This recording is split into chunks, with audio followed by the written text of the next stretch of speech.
Welcome to the second episode from the Inside Out.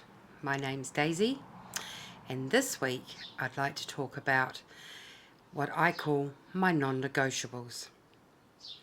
Non-negotiables, or guidelines, or a plan, however you want to word it. I call it non-negotiables because that's how it was introduced to me many years ago. And I find having non-negotiables in my life is a really good place to start when you are kind of living in the wilderness. Perhaps things have happened in your life that you feel out of control. You don't know where your boundaries are. You don't know what you should compromise on. You don't know what you should be thinking or just anything like that. There doesn't have to be a reason as such. But it came into my life at a time where I was having my second child, and we were running our own business, and life was pretty hectic. It was pretty full on.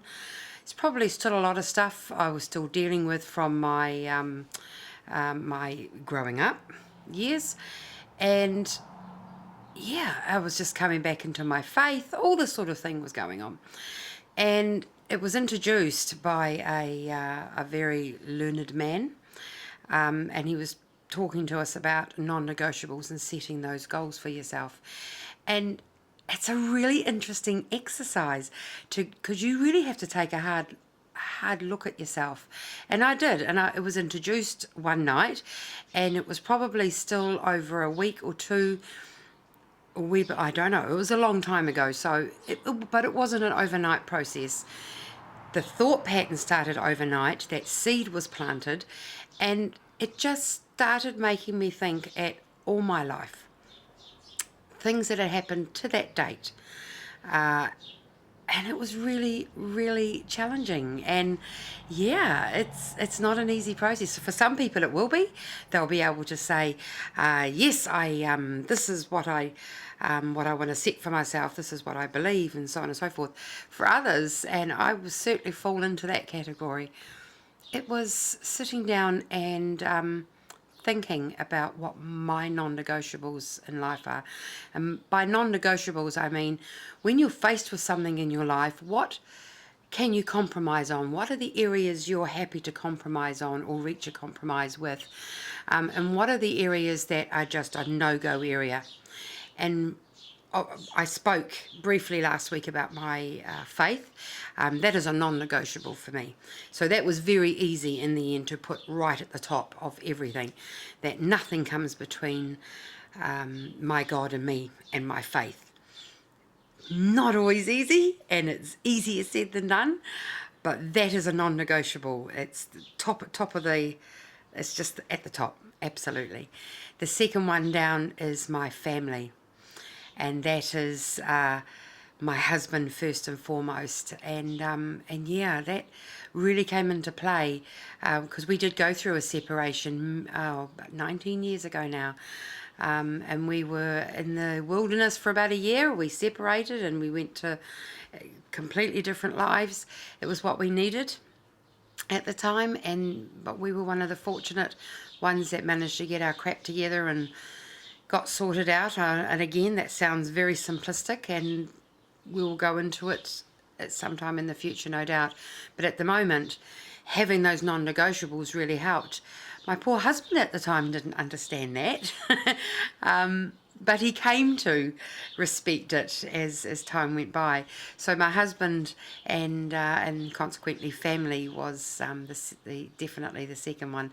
So your non-negotiables are not just where things stand in your life, it's where you stand on certain things, like whether it be abortion, faith, politics, what's going on in your own life, what child rearing, discipline, all that sort of thing. What are you prepared to compromise on, and what are the ones where you go, you know something, this is a no-go area. This is something, if I step over this line, which is another term, by the way, you'll hear from me quite a bit. I'm a big believer in drawing a line in the sand and stepping over it to symbolize taking a new taking a new stand into the future on whatever it is you're taking a stand against. And in this case, it was my no-go areas. And many, many times over the years they have been challenged. But because I'd mostly sorted them out in my head and mostly decided in advance, when even, like I said, even basic things like discipline of children, what am I prepared to compromise on and where am I no? This is a no-go area. If I compromise on this, I'm compromising what I believe.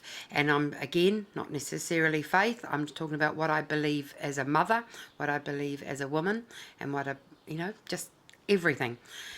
And it's really good. It's something to this day I put in place. And if I'm faced with a challenge, which is, or nearly a daily basis as a challenge, I put it up against my non-negotiables, and it is something that has helped me many, many times. So for people, or for anyone out there that just doesn't know where to start, just start. Don't analyze things too much. Just start asking yourself, what are my true beliefs in life? What are my absolutes? What do I need to do to make a stand? And sometimes it's just making a stand with yourself and believing in yourself a bit more and saying, it's okay to disagree. It is okay to not just buy into what everyone else is saying. Sometimes there's too much of that in this world, and we all say, or we find ourselves parroting what's going on around us. That's fine sometimes, but when it comes to the hard questions in life, it's really, really good to have your non-negotiables sorted out, and it can be quite easy to do. If you want some more tips on it, feel free to leave a comment, send me an email address.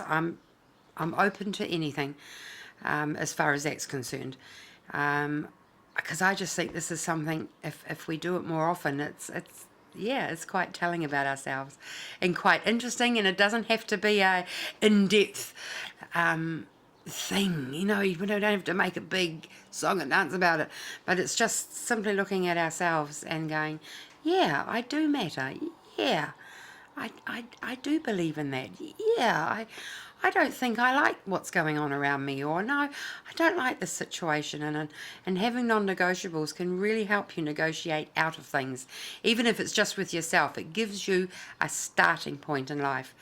So we'll leave it at that this week. Have a wonderful week out there, guys, and we'll meet together next week. Bye for now.